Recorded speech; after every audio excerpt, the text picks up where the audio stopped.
this thought came. I says, you gotta plan Lloyd's funeral. You need to find this policy, this insurance policy, buy him something to wear, and call Wiley's funeral home.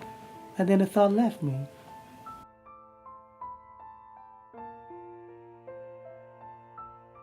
I had two sons. My oldest son name was Irvin Lawson, and he was 31. My second son is Larry Henderson, and he was 30. Both of them was into music. They liked to, at that time, back in their your day, they liked to spin the records, the record player, So they was into that rap and stuff. So they liked music. Irvin was a football and basketball player.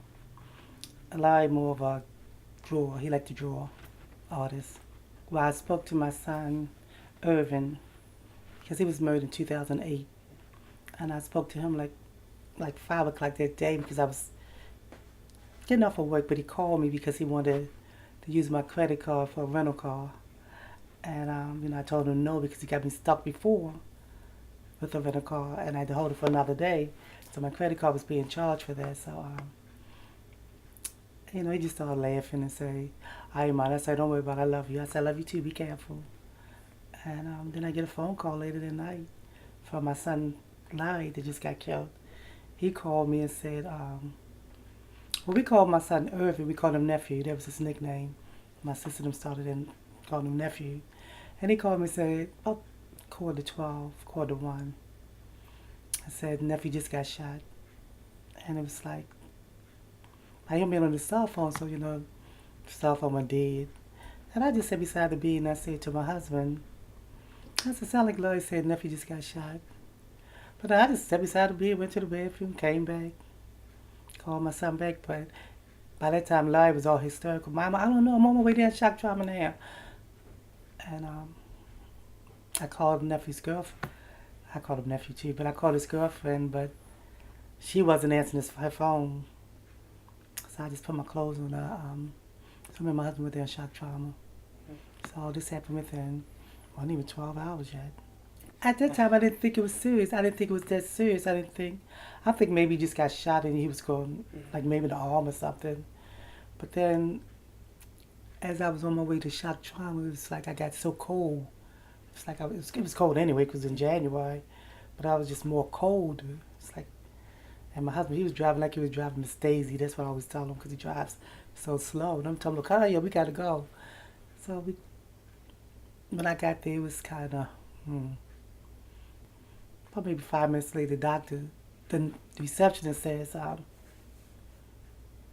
"They want you to go into this room." And I know what that room is about when they tell you go in this room at the hospital.